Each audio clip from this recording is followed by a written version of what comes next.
So I've been working on this idea in my new book. It's called We Who Wrestle with God. And I've been basing this work on the proposition that there has to be a unifying, animating spirit. And so unifying means it would unify you psychologically, so it would bring the diverse elements of you together, so you weren't a house divided unto yourself.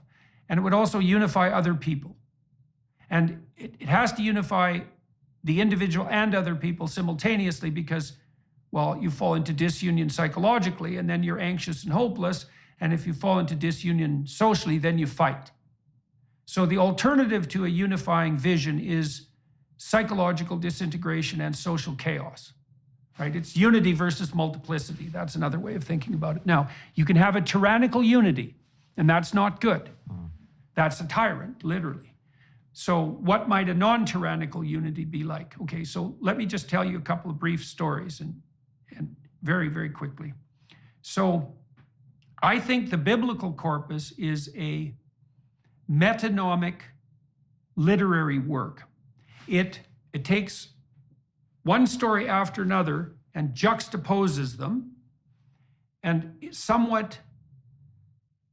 a somewhat non sequitur fashion, making the case that there's something in each story that's emerging that's the same. And I would say that's the monotheistic animating spirit. So the Bible is a series of meditations on the nature of the monotheistic animating spirit. And so the next question would be, well, what is that spirit? And I would say, well, that's what those stories are trying to portray. So here's some examples, and you can tell me what you think of this.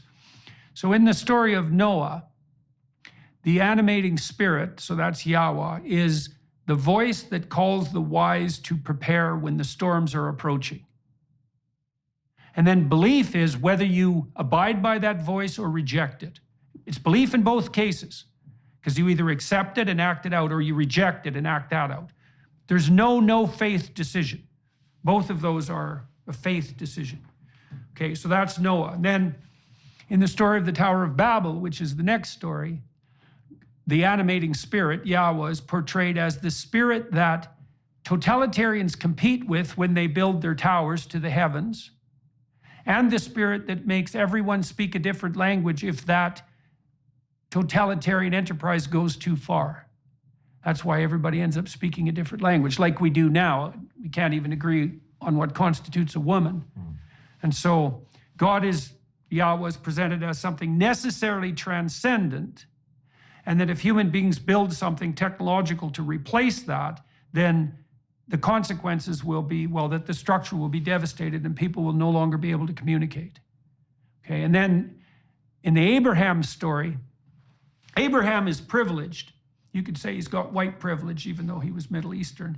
And he has rich parents, and he can just sit in his tent and eat peeled grapes and do nothing and be an overgrown infant, and he'll be secure and well-fed, sheltered, all of that. So the basic problems of his life are solved, insofar as material security can offer that.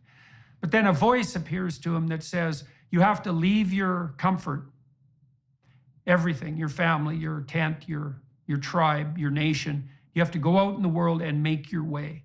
And then Abraham does that, and of course he's father of nations, but he does that, and he has just a dreadful time of it, right? It's tyranny and starvation, and the Egyptian aristocrats conspire to steal his wife, and he goes right into the bloody mess of life. And Yahweh is put forward as the voice that calls him to adventure. And then I'll give you one more example. So in the story of Moses, the Exodus story, Yahweh is presented as the spirit that opposes tyranny and opposes slavery and leads the enslaved out into the desert, right, where they're lost, and guides them when they're lost towards a more positive vision.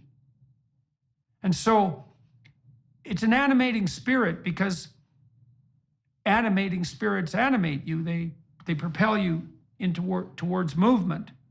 And you're always possessed by an animating spirit. There's no way around that. It's one spirit or another. And the monotheistic claim is that all those animating spirits need to be integrated into a superordinate spirit, and that spirit has to be characterized and then celebrated.